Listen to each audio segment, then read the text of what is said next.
Hello, today is January the 13th, 2026, and I'm going to be reading Deuteronomy chapter 6, and this is titled, Love the Lord your God, and it reads, These are the commands, decrees, and laws the Lord your God directed me to teach you to observe in the land that you are crossing to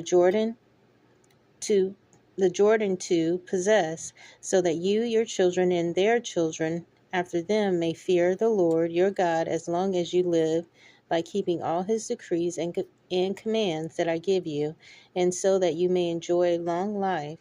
Hear, O Israel, and be careful to obey, so that it may go well with you, and that you may increase greatly in a land flowing with milk and honey, just as the Lord the God of your fathers promised you. Hear, O Israel, the Lord our God, the Lord is one. Love the Lord your God with all your heart, and with all your soul, and with all your strength. These commandments that I give you today are to be upon your hearts. Impress them on your children. Talk about them when you sit at home, and when you walk along the road, when you lie down, and when you get up. Tie them as symbols on your hands and bind them on your foreheads. Write them on the door frames of your houses and on your gates. When the Lord your God brings you into the land he swore to your fathers, to Abraham, to Isaac, and to Jacob, to give you a land with large, flourishing cities you did not build, houses filled with all kinds of good things you did not provide, wells you did not dig, and vineyards and olive groves you did not plant. And then, when you eat and are satisfied, be careful that you do not forget the Lord who brought you out of Egypt, out of the land of slavery. Fear the Lord your God, serve him only, and take your oaths in his name.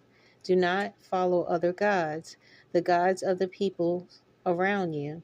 For the Lord your God, who is among you, is a jealous God, and his anger will burn against you, and he will destroy you from the face of the land. Do not test the Lord your God as you did at Massah. Be sure to keep the commands of the Lord your God and the stipulations and decrees he has given you. Do what is right and good in the Lord's sight, so that it may go well with you, and you may go in and take over the good land that the Lord promised on oath to your forefathers, thrusting out all your enemies before you, as the Lord said. In the future, when your son asks you, what is the meaning of the stipulations, decrees, and laws the Lord our God has commanded you, tell him, we were slaves of Pharaoh in Egypt, but the Lord brought us out of Egypt with a mighty hand. Before our eyes the Lord sent miraculous signs and wonders, great and terrible, upon Egypt and Pharaoh and his whole household. But he brought us out from here to bring us in and give us the land that he promised on oath to our forefathers. The Lord commanded us to obey all these decrees and to fear the Lord our God, so that we might always prosper and be kept alive, in case as is the case today.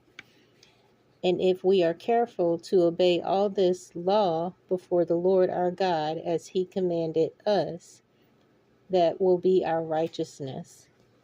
And so that is the end of Deuteronomy chapter 6. I will pick back up in Deuteronomy chapter 7, and that will be titled Driving Out the Nations.